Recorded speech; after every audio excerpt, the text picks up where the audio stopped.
one of the things that is the biggest flaw, I would say, of what we should maybe refer to as woke capitalism in this country is it doesn't look outside of the United States borders. Okay, so the shamelessness of this clip from Fox News is literally unbelievable. For far more egregious violations of human rights. And what Enes Kanter is doing is pointing out the blatant hypocrisy of companies like Nike, but also, look, of Apple, of Amazon, of all different sorts of companies that are large and influential in this country, Apple for sure, and have major and substantial interest in China and do not hold China to the same standards that they claim to hold people in the United States and companies in the United States to. And so the NBA's rank hypocrisy here when it has come to ripping America to shreds while shutting up and dribbling for Chairman Xi and everyone in China has been ripe to be exploited here.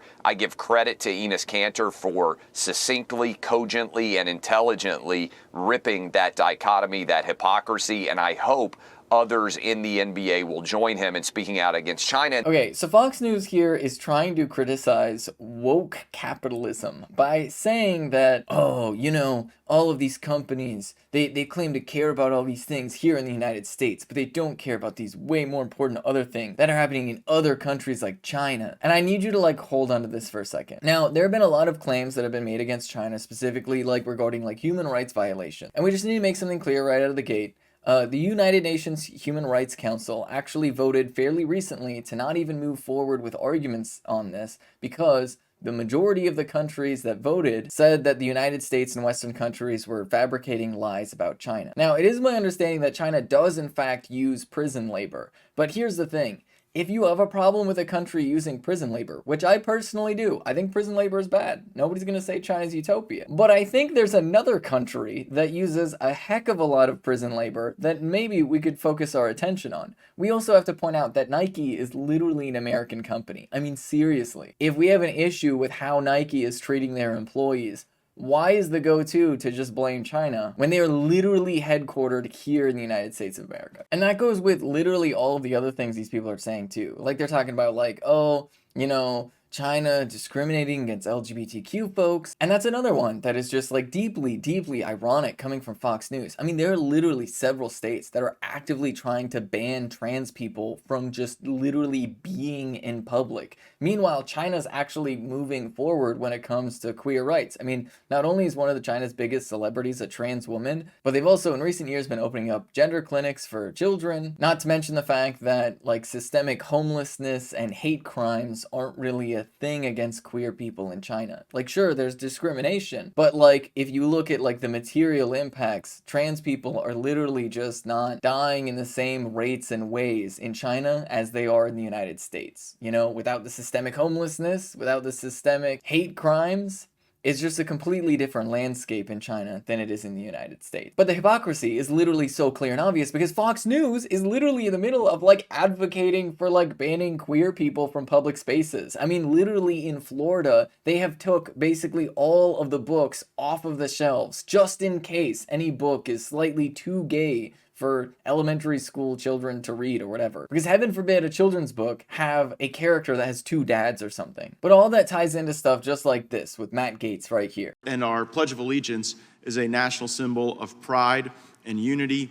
And it was a great honor to be able to invite one of my constituents this morning to offer the Pledge of Allegiance. And so my amendment gives the committee the opportunity to begin each of its meetings with the Pledge of Allegiance. It gives our members the ability to invite inspirational constituents to be able to share and lead in the Pledge of Allegiance. I offered this amendment to the judiciary rules 2 years ago, and it was defeated, and I'm very optimistic that we'll have a different outcome today. That's the amendment, Mr. Chairman. I thank the gentleman for his amendment. Support the amendment. Does anyone seek recognition? Gentleman from New York, Ranking Member now. I would oppose it simply on the grounds that as members know, we pledge allegiance every day on the floor, and I don't know why we should pledge allegiance twice in the same day to show how patriotic we are.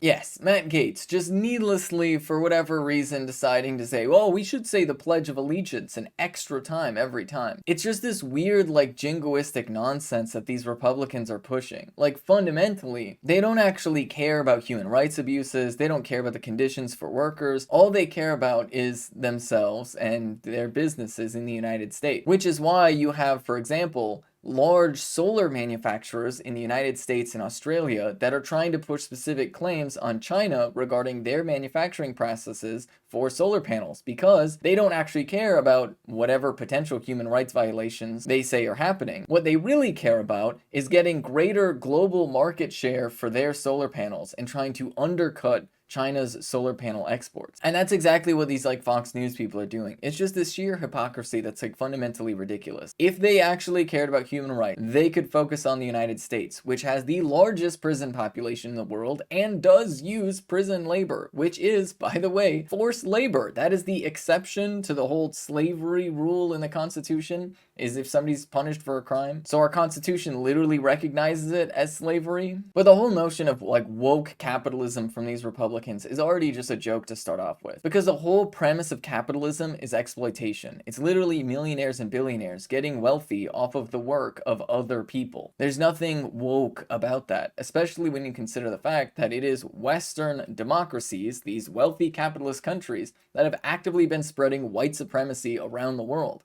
And yeah, sure, you might get like gay M&Ms or something like that, but that's just branding, that's just marketing. They want queer people to buy their products. They don't actually care about elevating the rights of queer people. And it's the same thing with black and brown folks. Like fundamentally, capitalists want to make sure that black and brown folks in our society are discriminated against and face a lot of police violence for two reasons. One, because that discrimination allows them to drive wages down, and they really love driving wages down. And the other is by having a prison industrial complex that produces cheap labor for these companies by targeting black and brown folks with militarized police forces to wrongfully jail huge sections of the population with the aim of putting them into prisons where they'll be forced to work for private companies. So yeah, everything that Fox News is saying here is fundamentally ridiculous, because it is just projecting onto China what is actively happening within the United States. And it is Fox News claiming to be against things that they are very much for